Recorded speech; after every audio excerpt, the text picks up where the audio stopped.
Welcome back to Mom Hacks and Tips, the podcast that gets real about motherhood, from the first flutter to the first day of school. I'm your host, Daniel, and today we are diving headfirst into the trenches of pregnancy, the first trimester. We're talking about the good, the bad, and the really weird symptoms that come with the territory. Morning sickness, fatigue that feels like you've run a marathon, and cravings that have you putting pickles on ice cream. The first trimester is a wild ride. And to help us make sense of it all, we have an incredible expert guest with us today. Grace is a woman's health specialist who has helped countless women navigate the beautiful chaos of early pregnancy. Welcome to the show, Grace. Thanks for having me, Daniel. I'm excited to be here and hopefully bring some clarity and reassurance to all the expecting moms listening. It's a topic that comes with so many questions. It really does. So let's jump right in. Picture this. A new mom-to-be has just seen those two pink lines. She's in week 4 or 5. Beyond the initial shock and excitement, what is her body actually doing? That's a great place to start. The happy panic is a very real symptom in itself. But physically, your body's already working overtime. The first signs are often subtle. You'll have the missed period, of course, but you might also experience implantation bleeding, which is light spotting as the fertilized egg attaches to your uterine wall. So you could think you're getting your period, but it's actually a good sign. Exactly. It's usually lighter and shorter than a normal period.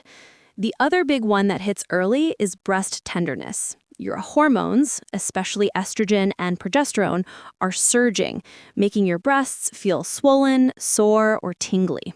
And then there's the fatigue. Oh, the fatigue. I remember thinking I had suddenly developed narcolepsy. I fell asleep in a work meeting once. I tried to play it off like I was just thinking deeply, but I'm pretty sure I was snoring. That is classic first trimester fatigue. Your body is building a literal life support system from scratch, the placenta. It's an enormous task that requires a huge amount of energy. So if you feel exhausted, it's because you are exhausted for a very good reason. So moving into weeks 6 to 8, this is when things really kick into high gear for many women, right? Hello, morning sickness. Yes, or as I prefer to call it, all-day sickness, because it certainly doesn't stick to a morning schedule. This is when the pregnancy hormone HCG peaks. And for 70 to 80% of women, that means nausea and sometimes vomiting. It's your body's very intense and unpleasant way of protecting the baby. I had a friend who could only eat plain toast and ginger ale for 3 weeks straight. She said the smell of coffee, which she used to love, would send her running for the bathroom. Food aversions are incredibly common. Things you once loved can become repulsive, and you might develop a super sniffer sense of smell. On the flip side, you might get intense cravings for very specific things. Another fun symptom in this period is frequent urination.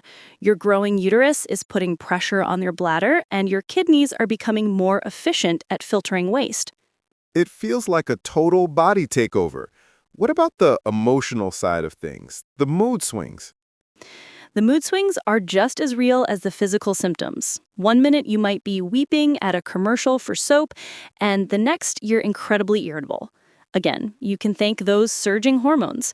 It's a chemical roller coaster, and it's completely normal to feel like you're not yourself.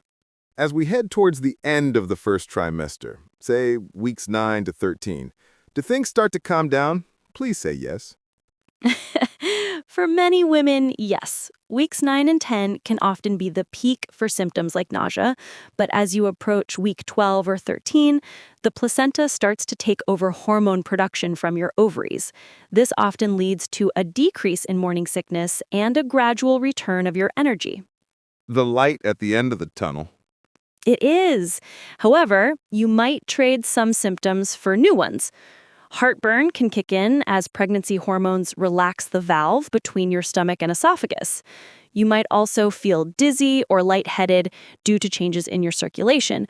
But this is also when some women start to get that famous pregnancy glow, as increased blood flow gives their skin a brighter appearance.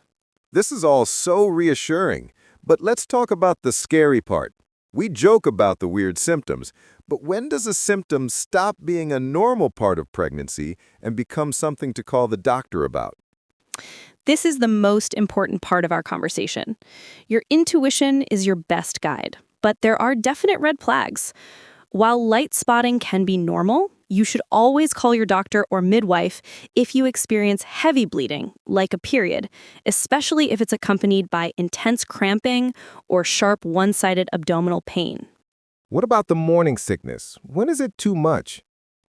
If you are vomiting so severely that you can't keep any food or liquids down for more than 12 hours, you need to seek medical attention. This could be a sign of a condition called hyperemesis gravidarum, which can lead to dehydration and requires treatment. Also, a high fever, painful urination, or any symptom that feels severe or deeply wrong to you warrants a call to your healthcare provider. Never hesitate to reach out. That's what they are there for. That's such an important reminder. Don't tough it out if you feel something is wrong. Okay, so for the more standard, manageable symptoms, let's get into some hacks. What are your top tips for surviving the first trimester, Grace? For nausea, my go-tos are ginger in tea, chews, or ale, and eating small, frequent meals. An empty stomach is nausea's best friend. Keep some crackers by your bed and nibble on them before you even get up. Acupressure wristbands can also work wonders for some women. Great tips. What about the soul-crushing fatigue?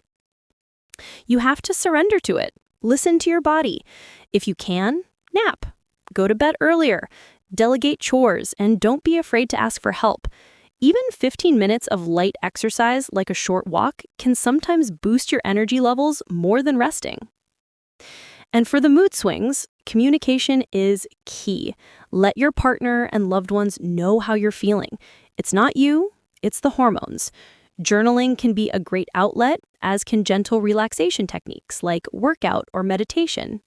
Surrender, delegate, and communicate. That is a solid plan. And speaking of having a plan, I have to share a game-changing resource with all our moms-to-be listening today. It's a website I am completely obsessed with, called MyMiraclesPLAN.online. Oh, I'm familiar with that site. Their tools are fantastic for expectant parents. I particularly like their pregnancy timeline tool. It's so helpful for visualizing what's happening week by week. Exactly. You can use it to track these very symptoms we're talking about and see what's coming next, which can make you feel so much more in control. And once you're past the survival mode of the first trimester and ready for some fun planning, you have to check out their AI name generator. It's so creative. A good distraction from the nausea. The best distraction. But it's more than just that. The site is a complete support system. It has an entire postpartum care section, resources for a new baby plan, and articles on everything from creating natural recipes to ease symptoms to a daily tracker for your mood and health. It's all free, and it honestly feels like having a digital guide in your pocket, taking you from pregnancy all the way through the fourth trimester. Everyone, you have to bookmark it, my-miracleplan.online. We are nearing the end of our time, but this has been incredibly helpful. Grace, what is the one key takeaway you want our listeners to hold on to about the first trimester? Be incredibly kind and patient with yourself. Your body is performing a miracle, and it's hard work. It's okay to not love every moment. Rest, nourish yourself as best you can, and remember that for most women, this intense phase is temporary. The second trimester is often a much smoother ride. The light at the end of the hormonal tunnel. Grace, thank you so much for your time and your wisdom today. You've brought so much comfort and clarity to a really overwhelming topic. It was my absolute pleasure, Daniel. And to all our listeners, hang in there. You are growing a human, and that makes you a superhero. Join us next time on Mom Hacks and Tips for more real talk about motherhood.